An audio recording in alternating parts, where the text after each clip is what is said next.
भैया। हाँ लक्ष्मण। वन में हमें घूमते घूमते 10 वर्ष हो गए। इन वर्षों में हम कई संत महात्माओं को मिले।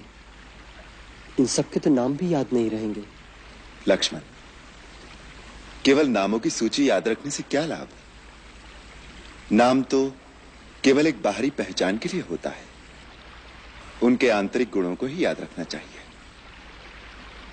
ये सिद्ध पुरुष जो बाहरी जगत से दूर इन दुर्गम स्थानों पर बैठे साधना कर रहे हैं, ये जो नगरों और बस्तियों में अपनी शक्ति का प्रदर्शन नहीं करते, ये बड़े दुर्लभ लोग हैं। इनके तो दर्शन मात्र से ही लाभ होता है।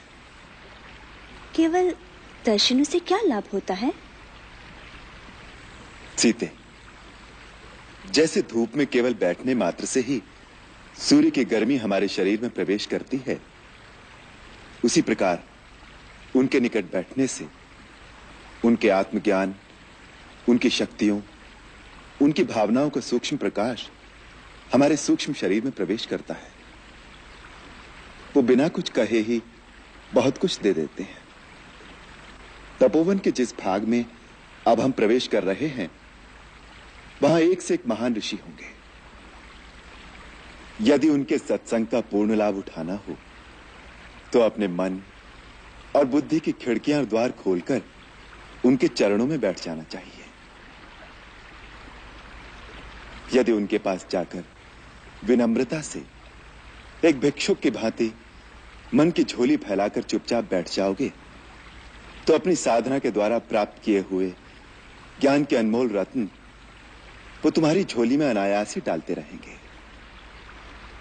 लक्ष्मण, जीवन में ऐसे अवसर बड़े भाग्य से मिलते हैं, अन्यथा इन महान विभूतियों के दर्शन बड़े दुर्लभ हैं। सबसे बड़ी शक्ति मन की है, परंतु मन एक चंचल घोड़े की भांति कभी स्थिर नहीं रहता।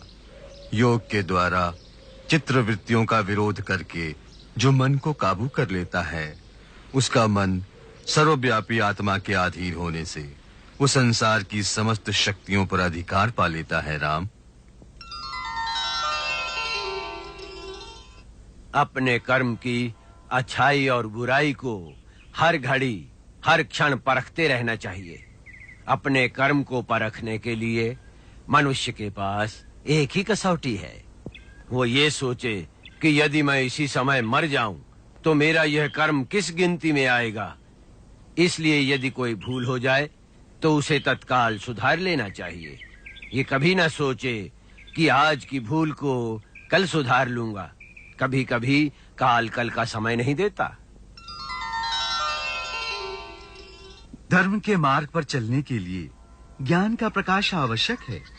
यदि ज्ञान का प्रकाश न हो तो अंधकार पूर्ण मार्ग पर धर्म एक अंधे की भांति भटक सकता है। जहां जीवन है वहीं मृत्यु है, जहां मंगल है वहीं अमंगल भी साथ खड़ा है। केवल सुख पकड़ने जाओगे तो उसी की छाया में दुख को भी खड़ा पाओगे। अतः जो सुख और दुख दोनों से विरक्त होकर आत्मा में लीन होता है, वही शाश्वत आनंद को पाता है। उसी को मुक्ति कहते हैं। जैसे वर्षा का जल सब पेड़ पौधों पर एक समान गिरता है, परंतु किसी के लाल फूल निकलते हैं और किसी के पीले पत्ते, इसी प्रकार एक ही विद्या का भिन्न भिन्न प्राणियों पर उनके संस्कार और भाव के अनुसार भिन्न भिन्न प्रभाव पड़ता है। पत्थर पर लिखे अक्षर कभी नहीं मिटते, परंतु पानी पर लिखा क्षण भर भी नहीं रहता। मन में क्रोध और शत्रुता को उतनी देर रखना चाहिए जितनी देर पानी पर लिखा रह सकता है। श्री राम, धन के अतिरिक्त भी तुम कुछ दे सकते हो। एक मीठा शब्द, एक प्यार भरी मुस्कान, उसका मोल तो धन से भी अधिक है। हर एक प्राणी भगवान का अवतार है। परंतु वह अपनी ही माया के जाल में फंसकर अपने आप को नहीं पहचानता। इस माया जाल से प्राणी कैसे मुक्त हो सकता है मुनिराज? स्वयं को पहचान कर, अपने भगवत स्वरूप को जानकर स्वयं ही अपने आप को फंसाता है और स्वयं ही मुक्ति का साधन पूछता फिरता है। यही तो मायापति की माया है।